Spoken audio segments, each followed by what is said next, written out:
ദുലീപ് ട്രോഫിയിൽ ഇന്ത്യ ബിക്കെതിരെ India A ലീഡിനായി പൊരുതുന്നു. ചിന്നസ്വാമി ക്രിക്കറ്റ് സ്റ്റേഡിയത്തിൽ ഇന്ത്യ ബിയുടെ ഒന്നാം ഇന്നിംഗ്സ് സ്കോറായ 321-നെതിരെ ഇന്ത്യ എ രണ്ടാം ദിനം കളി നിർത്തുമ്പോൾ 2 വിക്കറ്റ് നഷ്ടത്തിൽ 134 റൺസ് എടുത്തിട്ടുണ്ട്.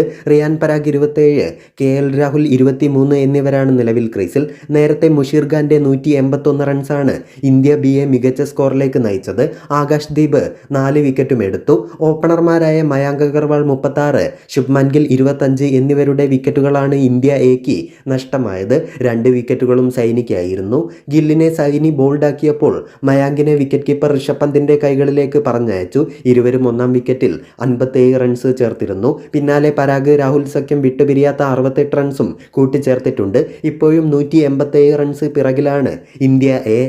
എന് 202 എന്ന നിലയിൽ രണ്ടാം ദിനം ആരംഭിച്ച ഇന്ത്യ ബിയെ മുഷീർ ഖാന്റെ ഇന്നിംഗ്സാണ് 300 കടത്തിയത്. എങ്കിലും ഇരട്ട സെഞ്ചുറിക്ക് 19 റൺസ് അകലെ മുഷീർ ഖാൻ വീഴുകയായിരുന്നു.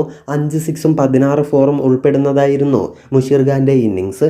അതേസമയം ഇന്ത്യ സിക്കെതിരെ ശ്രേയസ് അയ്യർ നയിക്കുന്ന ഇന്ത്യ ഡി 202 റൺസിന്റെ ലീഡ് എടുത്തു.